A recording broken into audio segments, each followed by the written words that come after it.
सो ही explains कि ultimately उसको उनको बहुत पसंद था कि प्रॉब्लम सॉल्विंग की स्किल्स और ये सारी चीजें he was quite fond of कि किस प्रकार से प्रॉब्लम सॉल्व करनी चाहिए, लॉजिकल क्विकली कैसे सोचना चाहिए ये।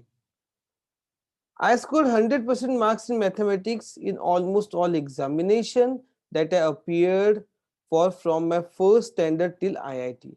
और मैथमेटिक्स में मैंने हमेशा 100% मार्क्स कमाए भले IIT पहुंचने तक, bearing only a few times. बस कुछ बार ही वो पूरे नहीं मिले, बाकी मैक्सिमम टाइम मैंने 100% मार्क्स ही कमाए। I stood 16th in SSC board. At that time, this examination was for the whole Maharashtra, including Nagpur. तो एसएससी बोर्ड में मैंने बोले 16th रैंक हुआ और पूरे महाराष्ट्र में नागपुर को इंक्लूड करते हुए ये एग्जाम होती थी। And I stood first in university in all subjects put together. University में भी मैं फर्स्ट आया सभी सब्जेक्ट में। Those days you could get an admission into IIT without the entrance if you had secured first rank in university. अगर आप university में first आ गए हो तो आपको सीधी आईआईटी में एडमिशन मिल जाती थी, जेडब्ल्यू की जरूरत नहीं पड़ती थी। तब जेडब्ल्यू कहलाता भी नहीं था, पर बार बार जेडब्ल्यू यूज किया गया है ताकि आपको समझ में आ सके। Therefore, I did not have to appear for entrance exam to get admission into IIT. इसलिए उस वो बोलते हैं मुझे जरूरत ही नहीं थी एंट्रेंस की आईआईटी में जाने के लिए, but nobody in Solapur told me about it. पर सोलापुर में किसी ने मुझे ये बताया ही नहीं कि तू तो वैसे ही सिलेक्ट हो चुका है।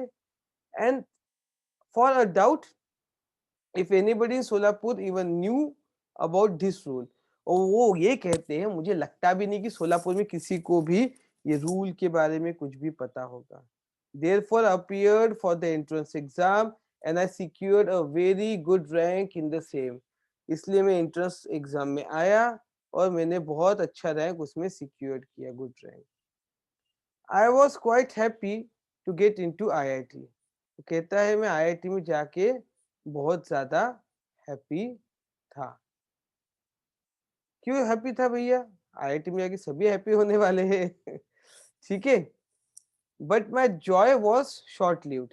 पर मेरा वो जो एकदम खुशी थी वो बहुत ही छोटे समय तक, थोड़े समय तक टिकी। At Solapur I had not seen any building which was more than 3 storeyed. Mumbai में सोलापुर में मैंने 3 स्टोरी से ज्यादा बड़ी बिल्डिंग देखी नहीं थी।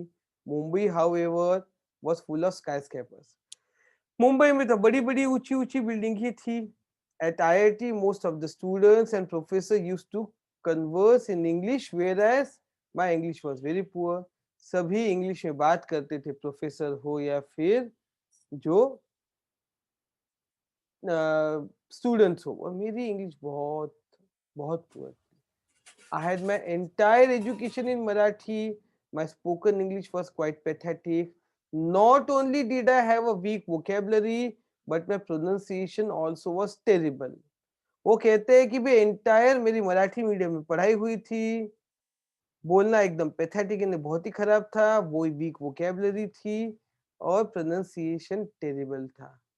And my construction of English sentence very awkward to say at least. और कंस्ट्रक्शन इंग्लिश का बहुत ऑकवर्ड तो थे, बहुत उल्टा सिल्टा में कंस्ट्रक्ट करता था और गलत तरीके से बोलता था। Due to all this I was feel quite lonely and terrified in Mumbai in general and in IIT in particular. और इसी वजह से मुझे मुंबई में भी अकेलापन लगा और खासकर आईआईटी में तो पर्टिकुलरली खूब लोनली और डरा हुआ अपने आप को फील करने लगा, मुंबई में भी और आईआईटी में भी। और एक इंफीरियरिटी कॉम्प्लेक्स डेवलप कर लिया and want to run away from IIT and even Mumbai. और आईआईटी और मुंबई से भागने की मेरी इच्छा हुई कि अरे यार ये सब मेरे काम का नहीं, खूब ज्यादा बड़ा बड़ा है, बड़ी बड़ी बिल्डिंग, इंग्लिश में बातचीत, हम सीधे साधे लोग, ऐसा लगता है ना। One day I was sitting at my mess table in the hostel sipping tea when a senior guy came and sat on the chair adjacent to me. एक बार मैं कैंटीन में बैठ के, मेस में बैठ के चाय पी रहा था मेरे से सीनियर आया, मेरे बाजू में बैठा. He was a convent educated guy with fairly sophisticated English. Convent में पढ़ा हुआ लड़का था, इंग्लिश बहुत अच्छी थी, एटलीस्ट स्पोकन और कॉलिक्वल इंग्लिश, यानी बोल चाल की जो भाषा है वो इंग्लिश बहुत अच्छी उसकी थी, एटलीस्ट उतनी तो. He was a bit arrogant and wanted to pull my leg. थोड़ा arrogant था, मेरा पैर खींचना चाहता था. He tried to engage in some conversation with me and started pointing out error in just about every sentence or everything that I said. वो मेरा टांग खींचना शुरू कर चाहता था, तो उसने हर एक जो मैं बोल रहा था कन्वर्सेशन करते वक्त, पहले तो शुरुआत किया सब कन्वर्सेशन, और हर एक सेंटेंस में एरर निकाला, और जो भी बोल रहा था उसमें एरर निकाला था. After about 5 minutes, I walked away after he walked away after insulting me. 5 minute मेरी बहुत इंसल्ट की और फिर वहां से चला गया. I felt extremely humiliated and upset. As it is, I was feeling quite depressed and difficult, and this incident was the last straw. वो कहते हैं बहुत ह्यूमिलिएट और अपसेट रहा, बहुत शर्म आई, बहुत अपसेट हो गया, और बहुत डिप्रेस भी फील करने लगा था, और डिफिडेंट यानी एकदम कॉन्फिडेंस मेरा कम हो गया था, और ये मेरा लास्ट स्ट्रॉ था, यानी जैसे हम कहते nail in the last nail in the coffin, आखिरी मेरा ये इंसिडेंस था, ये आखिरी मैंने सहा था, ऐसा कि ये मुझे तोड़ने के लिए काफी था, ऐसा लास्ट स्ट्रॉ का मतलब हम कह सकते. बोले पूरा ब्रोक हो गया, I was almost broken. I felt out of the place there and literally wanted to run away to Solapur that very moment. बोले उस समय मुझे बहुत ह्यूमिलेटिंग लगा, और बस मुझे वो प्लेस का मैं हुई नहीं, ऐसा लगा मेरे लिए है ही नहीं ये जगह, और सोलापुर भागने की इच्छा हुई. However, it was only my self-esteem that stopped me. पर मेरा आत्मसम्मान था, उसने मुझे रोक लिया. Suddenly, I felt determination and strength come over and grab me. तो सडनली एकदम डिटर्मिनेशन स्ट्रेंथ ने मुझे ग्रैब कर लिया, मुझे अपने मुझे ग्रिप में ले लिया. Despite hailing from Solapur, if I could be a rank holder in the school, college and IIT with many awards in mathematics, there must be something right with me. और मन में विचार आया, यदि मैं सोलापुर जैसी छोटी जगह से हूँ, फिर भी स्कूल में मैंने रैंक लिया, कॉलेज में लिया, आईआईटी में लिया, मैथमेटिक्स में इतने अवार्ड लिए, कुछ तो अच्छा होगा मेरे साथ, कुछ तो सही होगा. Why should I give up? क्यों मैं अपना यहाँ से गिव अप करूं, and that too for a silly and small thing like English. और इंग्लिश जैसी छोटी सी चीज के लिए, क्योंकि मुझे इंग्लिश बोलते नहीं आती. I was not to give up anymore and I was determined to fight back. मैं छोड़ना नहीं चाहता था, और मैं फाइट बैक करना डिटरमाइंड था, फाइट बैक करने के लिए. As I climbed the stairs of my hostel room, plan my plan was ready in my mind. Hostel room से जैसे आया, मेरे दिमाग में प्लान रेडी था. Normally, most of us who are educated in vernacular languages such as Marathi think in Marathi before speaking in English. तो ultimately क्या होता है, वर्नाकुलर जो नेटिव लैंग्वेज में जो सीखते हैं, वो जनरली क्या करते हैं, वो बात भी यानी वो सोचते भी मराठी में है, उनका दिमाग मराठी में चलता है, और मराठी में चलने की वजह से वो मराठी में ही बोल पाते हैं, और मराठी में ही चल यानी सोच पाते हैं. उनकी जिंदगी मराठी के आसपास ही घूमती रहती है. ओके, मराठी बोलो, हिंदी बोलो, जो भी लैंग्वेज वो बोलते हैं, ऐसा इसके केस में मराठी था. वो कहते हैं बिफोर स्पीकिंग इंग्लिश हम मराठी में सोचते थे, और translate it in English and then somehow try to speak out this translated English sentence in extremely awkward fashion. उसे इंग्लिश में ट्रांसलेट करते और बड़े ऑकवर्ड फैशन में इंग्लिश बोलने की कोशिश करते. I decided that I would do nothing of this sort. मैंने सोचा ऐसा मैं कुछ करूंगा ही नहीं. I wanted to achieve excellence. मुझे excellence ही achieve करना था. This urge to excel in anything that you try to do has been with me since my childhood. और कोई भी चीज करूँ तो अच्छी करूँ, एक्सीलेंट करूँ, ये आदत मुझे बचपन से तो थी ही, एक्सीलेंस ही करना है. However, I would succeed in this or not, I always set my aims high. बोले मैं सक्सेसफुल हो या ना हो, एम तो हाई रखेंगे. In this case too, I wanted to speak excellent, elegant and fluent English. और इस इसमें मैं एक्सीलेंट, एलिगेंट और फ्लुएंट इंग्लिश बोलना चाहता था. First thing I did was to start reading English newspaper and English novels. Newspaper पढ़ना शुरू किए, नॉवेल्स पढ़ना शुरू की, स्टडी की, इप्टेनोमोलॉजी, फोनेटिक्स, ये अलग अलग सब्जेक्ट्स होते हैं. शब्दों का कोरिलेशन हो या उसका उच्चारण हो, ये मैंने, देखो ये शब्द, ये लिख लिख लो, इसका मीनिंग लिख लो. इप्टेनोलॉजी क्या होता है, ओरिजिन ऑफ वर्ड्स, और मीनिंग कहाँ कहाँ चेंज होते हैं, फोनेटिक्स उच्चारण कैसे करना चाहिए, और root of the words and how to pronounce them, कहाँ के रूट है, कहाँ से प्रोनाउंस करना, वो सब सीखा. I used to stand in front of mirror and practise speaking. आईने के सामने खड़े होके बोलने की प्रैक्टिस करता, अपनी गलतियों को रियलाइज करता, करेक्ट करता फॉर माई सेल्फ, मिस्टेक्स को खुद के लिए करेक्ट करता ऑल द टाइम, हमेशा, and improvising and improving day by day. और दिन ब दिन में अच्छा ही होने लगा, इम्प्रोवाइज और इम्प्रूव होने लगा. It took me 9 to 10 months, by which time I started feeling quite confident about speaking in English at length with anybody. 9-10 महीने लग गए जब खुद के अंदर का कॉन्फिडेंस मेरा बड़ा हुआ कि मैं किसी से कभी भी इंग्लिश में बात कर सकता हूँ. My fear had vanished and I started feeling at home in my hostel. डर तो चला गया, हॉस्टल घर जैसा लगता था.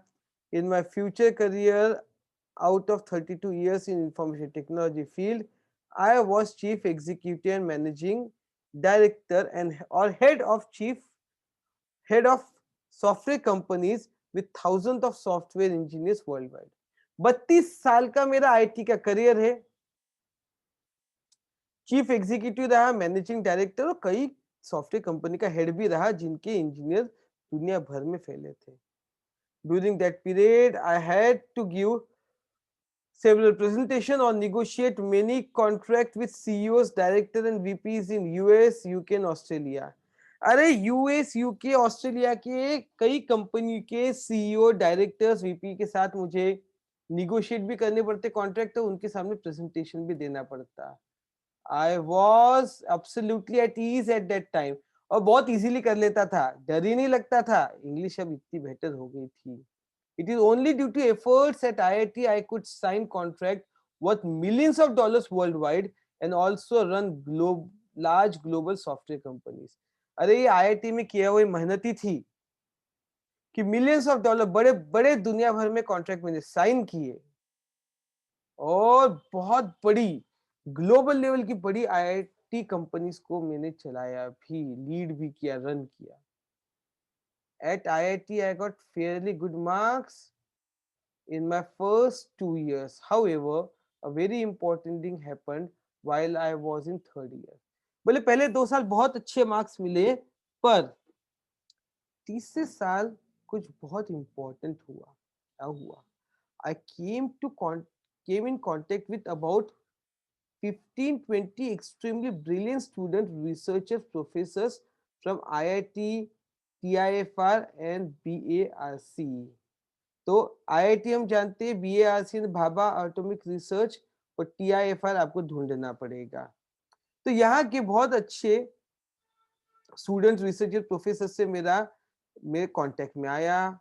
दे included top ranking student from IIT, और इसमें आईआईटी की टॉप रैंकिंग स्टूडेंट थे, visiting professor in American university, ऐसे प्रोफेसर जो अमेरिकन यूनिवर्सिटी में जाके पढ़ाते थे, और बहुत ही renowned mathematician in the world and so on, दुनिया भर के अच्छे मैथमेटिशियन इस प्रकार. I was instantaneously attracted to group, और मैं एकदम ही फौरन उस ग्रुप की तरफ अट्रैक्ट हो गया. और ये friendship had a lasting impact on life, बहुत लंबा इम्पैक्ट इस फ्रेंडशिप का रहा. Until that time I used to consider myself somewhere intelligent. मैं खुद को बहुत होशियार समझता था, थोड़ा तो भी होशियार उस समय समझता था। However, after I made friends of our group, I came to know what real brilliance meant and realized where I stood. पर इन लोगों को देखा तो समझ में आया कि होशियारी क्या होती है और मैं कहाँ खड़ा हूँ। I was actually also very lucky that I came in contact with great people on the global scale earlier in my life. अरे ग्लोबल स्केल के जो लोग थे उनके साथ मैं कांटेक्ट में बहुत जल्दी जिंदगी में आ गया, ये मैं लकी खुद को समझता हूँ। लेटर इन माय लाइफ उसके बाद मिस्टर नारायण मूर्ति जिनको हम सब जानते हैं, इन्फोसिस जिन्होंने एस्टेब्लिश किया, उन्होंने पाटनी कंप्यूटर्स जब छोड़ा टू स्टार्ट इन्फोसिस, खुद की कंपनी शुरू करने के लिए, I start heading Patni software division occupying the same chair. मैं उन्हीं की चेयर पे बैठ के मैंने पाटनी सॉफ्टवेयर डिवीजन को हेड करना चलाना शुरू किया। जब नारायण मूर्ति अपनी कंपनी खोलने के लिए उसको छोड़े, नारायण मूर्ति के बाद ये पाटनी के हेड बने। हेड ऑफिस था कैम्ब्रिज मैसाचुसेट्स यूएस में, बॉस्टन में, तो अलग अलग जगह पे ऑफिसेस थे। तो Cambridge Massachusetts US, very near Boston, Boston के पास यूएस में ये जगह पे इसका ऑफिस था, किसका, पाटनी का। It was in fact that adjacent building to MIT in America. MIT यानी मैसाचुसेट्स इंस्टीट्यूट ऑफ टेक्नोलॉजी के बाजू की ही ये बिल्डिंग थी। I had to visit US every few months in those days. I used to visit MIT during lunchtime to meet my friends. अपने दोस्तों से मिलने के लिए एमआईटी जाता, जब भी मैं यूएस में आता, कुछ हर कुछ महीनों में मैं हमेशा दोस्तों से एमआईटी मिलता। There one could see a couple of Nobel laureates at the dining table. और वहां पे नोबल प्राइज जीते हुए बड़े बड़े धुरंधरों को, लॉरेट्स जिसको बोलते हैं, उनको भी मैं देखता मिलता। If you walked for an hour from there, you could reach Harvard square near Harvard university. थोड़ा आगे चले जाओगे तो हार्वर्ड स्क्वायर पहुंच जाओगे, हार्वर्ड यूनिवर्सिटी के पास, जो मैनेजमेंट में बहुत बड़ा नाम है। I used to visit both of these universities and could walk to a number of Nobel laureates. दोनों यूनिवर्सिटी में मैं पैदल चल के जा सकता था और जाता था, और बहुत बड़े बड़े नोबेल प्राइज विनर्स को मैं मिलता, बात करता। During these years, I traveled a lot to US, Europe, Japan, Australia, and could meet a number of great thinkers, management gurus such as Alvin Toffler, Peter Drucker, Casey Prahlad, Tom Peters, or great technologists like Vincent Grief, who designed TCP/IP, जो internet का protocol है। तो वो ये कहता है कि भाई मैं इतने अलग अलग देशों में घूमा और यहाँ पे अलग अलग बड़े थिंकर और मैनेजमेंट गुरु से मिला, जैसे ये सारे नाम आपको दिए गए हैं, और बड़े बड़े टेक्नोलॉजी के भी लोगों से मिला, जैसे जिन्होंने आईपीएन जिससे इंटरनेट चलता है वो डिजाइन किया, आईपी एड्रेस रहता है, टीसीपी/आईपी जिसने डिजाइन किया। All this discussions which this great broadened my horizon. इन लोगों से बात करके मेरा होराइजन बड़ा हुआ, and my AIIMS and world wide become global. और मेरा जो एम था और वर्ल्ड व्यू था ये ग्लोबल हो गया। मैं छोटा सा वो सोच नहीं रही, बहुत बड़ी सोच हो गई। It taught me humility and made me realize that I had to achieve a lot in life. और मुझे रियलाइजेशन हुआ कि अभी बहुत कुछ तो अचीव करना बाकी है, और हम्बल रहो, अभी तुमने किया ही क्या है जिंदगी में। Lesson in humility, hard work as well as passion for excellence was going to play a very important and vital role in my life. तो ह्यूमिलिटी है और पैशन है, हार्ड वर्क है एक्सीलेंस के लिए, ये बहुत इंपॉर्टेंट और वाइटल रहा मेरी जिंदगी में। Coming back to my groups in IIT, my friends were not only more intelligent than me, but they were very well read. बोले मेरे आईआईटी के दिन याद करता हूँ तो समझ में आता है कि मेरे ग्रुप में के जो दोस्त थे मुझसे समझदार भी थे और मेरे से ज्यादा पढ़े, मैंने अलग अलग उन्हें चीजें पढ़ी भी थी, कई बुक्स में से ज्यादा पढ़ी थी। उनको इंटरेस्ट भी था बहुत अलग अलग सब्जेक्ट में, जैसे science, technology, sociology, philosophy, sorry psychology, economics, philosophy, anthropology, archaeology, political science etcetera. सारे विषय में उनका इंटरेस्ट रहता था। उनसे आप बात करोगे इलेक्शंस की बात करते, ह्यूमन साइकोलॉजी उसकी करती, साइंस टेक्नोलॉजी सोशल कैसे हमारा हर चीज पे वो बात करते। Our group had interested in all of these branches apart from all the fine art.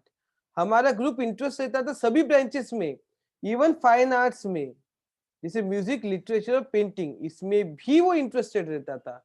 In short our group was interested in short हमारा ग्रुप इसमें इंटरेस्टेड था, एवरीथिंग अंडर द सन, जो भी दुनिया में चलता था सब में इंटरेस्टेड वो होता था।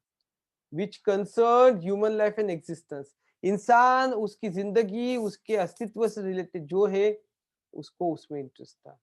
I was immediately attracted to the group and developed immense and deep interest in all the branches of knowledge. ये ग्रुप की तरफ मेरा अट्रैक्शन बढ़ा और मैं जल्दी ही सभी नॉलेज के ब्रांचेस में डीपली इंटरेस्टेड हो गया। None of these subjects were part of our curriculum at IIT. अरे ये करिकुलम का बिल्कुल भी हिस्सा नहीं था। But again, I never studied for scoring marks in any exam. पर याद रखो, वो कहते हैं मैंने वैसे भी तो कभी भी मार्क्स स्कोर करने के लिए तो पढ़ाई की ही नहीं थी ना। There was a sea of knowledge in front of me, which I thought was necessary to pass examination of life. जिंदगी की एग्जाम को पास करने के लिए समुंदर था इंफॉर्मेशन का, which has far more important than just passing IIT exams. जो IIT पास करने से ज्यादा महत्वपूर्ण थी जिंदगी की एग्जाम को पास करना। It is very beautiful to become a master or an expert in all these days. बहुत डिफिकल्ट था मास्टर बनना या एक्सपर्ट करना बनना इन सब्जेक्ट में, but it was very important for me to understand at least the basic principle of most this subject. पर basic principle इन सब्जेक्ट के मुझे हमेशा समझ में आ जाते थे। Any of us could easily top the GRE exam and migrate to US. हम में से कोई भी जीआरई एग्जाम को टॉप कर सकता था, यूएस जा सकता था। However that thought never even touch my our minds. पर हमारे दिमाग में ये कभी विचार आया ही नहीं। To understand the world and how it works and serving India her people was far more important to us.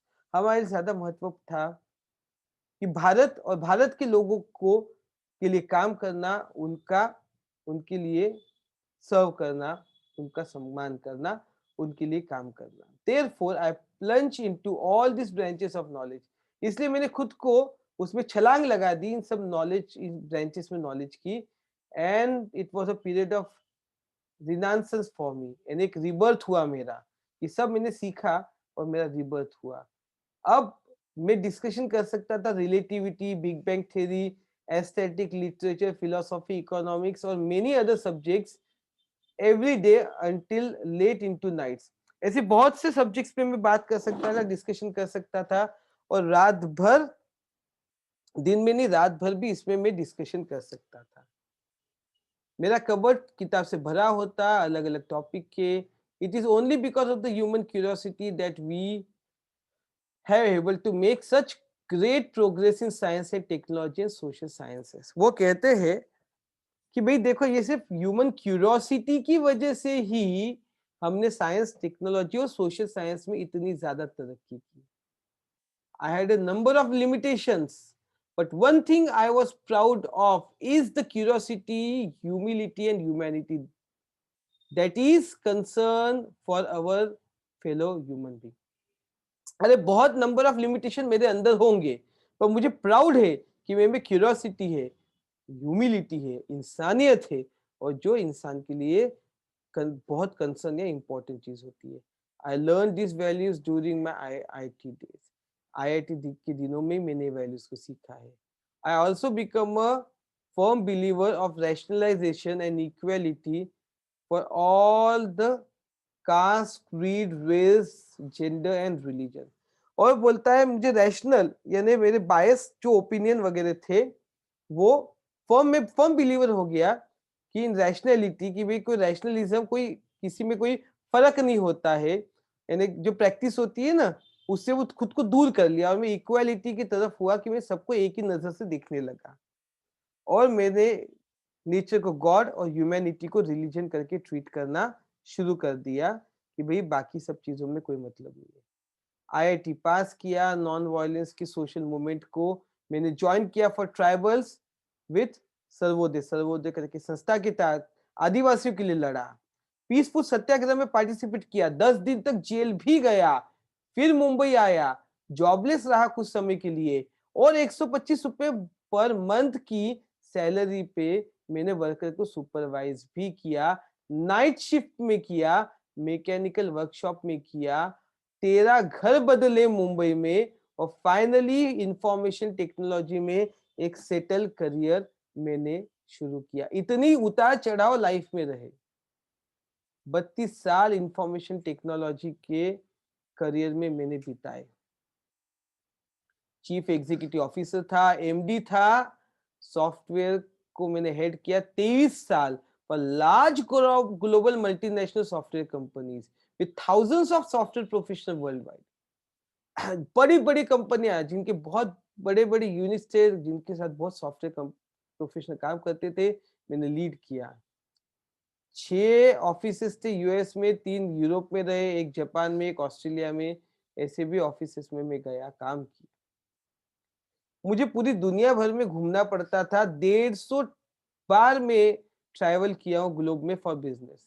During this period I had also written 4 books, और इस समय मैंने 4 किताबें भी लिख दी, 500 to 700 pages each of information technology published by Tata McGraw-Hill and then translated into Chinese for global distribution। तो मैंने information technology पे जो किताबें लिखी 500-700 पेज की, उसको टाटा मैग्रो हिल जैसे बड़े पब्लिकेशन ने प्रिंट भी किया और चाइनीज में ट्रांसलेट की गई ताकि ग्लोबल डिस्ट्रीब्यूशन उसको किया जाए। बहुत सी बड़ी बड़ी चीजें सीखी, लर्न लॉट ऑफ थिंग्स जब मैं बड़ी कंपनी को चला रहा था। First one was the importance of team work. पहली बात थी टीम वर्क का importance. In today's world nothing is possible without team work. बिना टीम वर्क के कुछ भी नहीं हो सकता। You cannot be successful if you are a loner और ईगोइस्ट पर्सन। अकेले हो, ईगोइस्ट हो, तो कभी जिंदगी में तुम्हारा कुछ नहीं हो सकता। Secondly, you need to lead from the front by setting a good example in front of your staff. तुम्हें आगे से लीड करना पड़ेगा ताकि तुम्हारे स्टाफ को तुम एक अच्छा एग्जाम्पल दे सको। Third was that you need to treat your subordinates and your colleagues as a friend. अपने से नीचे काम करने वाले को, अपने साथ काम करने वाले को दोस्त की तरह देखो, दोस्ती का उनके साथ बिहेवियर करो। In my career I made a few mistake but learned a lot about motivation. गलतियां की, कुछ गलतियां की, तो मोटिवेशन के बारे में बहुत कुछ सीखा, एक अच्छा लिसनर बनने के बारे में सीखा, टारगेट सेटिंग के बारे में सीखा, and the art of delegation, और दूसरे को काम डेलीगेट करने के आर्ट के बारे में भी मैंने सीखा, which form such an important part of today's management, जो आज के मैनेजमेंट का इम्पोर्टेंट पार्ट भी है, दूसरे को काम डेलीगेट करना। After working for all these software companies for many years, I wanted to return to my first love, that is read and write. वो कहते हैं अब मुझे रीड और राइट की तरफ आना था क्योंकि सॉफ्टवेयर कंपनी में बहुत साल काम कर लिया था, and various subject concerning human life in existence, और बहुत से सब्जेक्ट पे लिखना था ह्यूमन लाइफ और एग्जिस्टेंस के बारे में। Therefore, I give up 2 offers of around 3 crore per annum to become a writer. Writer बनने के लिए 3 करोड़ पर ईयर के ऑफर उस समय सोच सकते हो, मैंने ठुकरा दिए। 3 ऑफर, 2 ऑफर्स को ठुकरा दिए 3 करोड़ की सैलरी के। और सेकंड इनिंग एक राइटर, वो भी मराठी के राइटर के साथ मैंने शुरू की। मैंने 34 बुक्स लिखी मराठी में, 34। I have written 34 books. Most of them have become bestseller with 10,000 of copies sold for each. Maximum तो bestseller बनी है और बहुत सी कॉपियां उसकी बिकी। However, it is not the sales or the money that is important to me. Sales और पैसा मेरे लिए important बिल्कुल नहीं था, as much as the fact that these books have brought about very good changes in the lives of thousands of readers. बल्कि ज्यादा ये फैक्ट इंपॉर्टेंट था कि हजारों लोगों की जिंदगी में बहुत बदलाव आए इस बुक की वजह से। After reading my autobiography Musafir and book of psychology मन्नत, hundreds have come out of depression and more than a dozen have given up thought of committing suicide।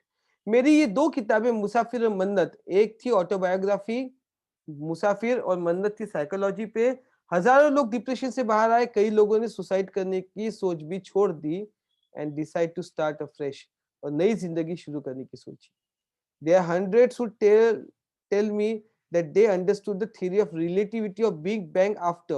कईयों ने बताया कि उनको theory of relativity of Big Bang उनको समझ में आई जब उन्होंने भी साइंस की बुक कीमियागार पढ़ी। My book boardroom on management had created at least 20 successful entrepreneurs। वो किताब पढ़ के 20 लोगों सक्सेसफुल बिजनेस वाले भी बने। Then there are hundreds who tell me that they now can understand economic times or NDTV profit after reading my books on economics। अर्थात ये किताब को पढ़ने के बाद उनको इकोनॉमिक्स भी समझ में आने लगी, इकोनॉमिक टाइम्स की बात या एनडीटीवी प्रॉफिट की भी। Many are turned into mathematician after reading my book on mathematics गणित। गणित को पढ़ के जो लिखी थी किताब, कई लोग तो मैथमेटिशियन बन गए।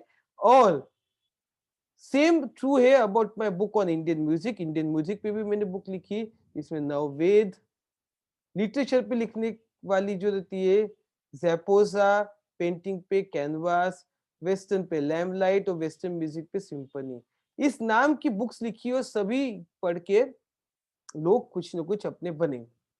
और भी कुछ बुक्स थी जैसे जीनियस की सीरीज, रक्त और विटामिन और अनर्थ, ये किताब भी इसने लिखी। These It is these reaction of thousands of readers and the feeling that I am touching the hearts of thousands, if not lakhs, of my readers that keeps me going। अरे यही तो सोच है कि मैं लोगों के दिल को छू रहा हूँ, टच कर रहा हूँ, और लैक्स को नहीं पर थाउजेंड्स को तो कर रहा हूँ। यही मुझे कीप गोइंग करता है, यही मुझे चलाते रहता है। Why am I telling you my story? अरे मैं तुम्हें अपनी स्टोरी क्यों बता रहा हूँ? अपनी वाहवाही के लिए? बिल्कुल नहीं। When I look back, there are number of lessons and values that I cherish and keep learning about even today। अरे आज भी जिंदगी में पीछे मुड़ के देखता हूँ ना, तो कई लेसन है, वैल्यूज है, जिसको मैं दिल में संजो के रखता हूँ, चेरिश करता हूँ और आज भी सीखता हूँ। और ये जो वैल्यूज है वो क्या है? थ्रस्ट फॉर नॉलेज, एक प्यास होनी चाहिए हमेशा ज्ञान की, क्यूरियोसिटी, जिज्ञासा होनी चाहिए, सवाल पूछो। सब आता है या इंटरेस्ट नहीं बोलना गलत है।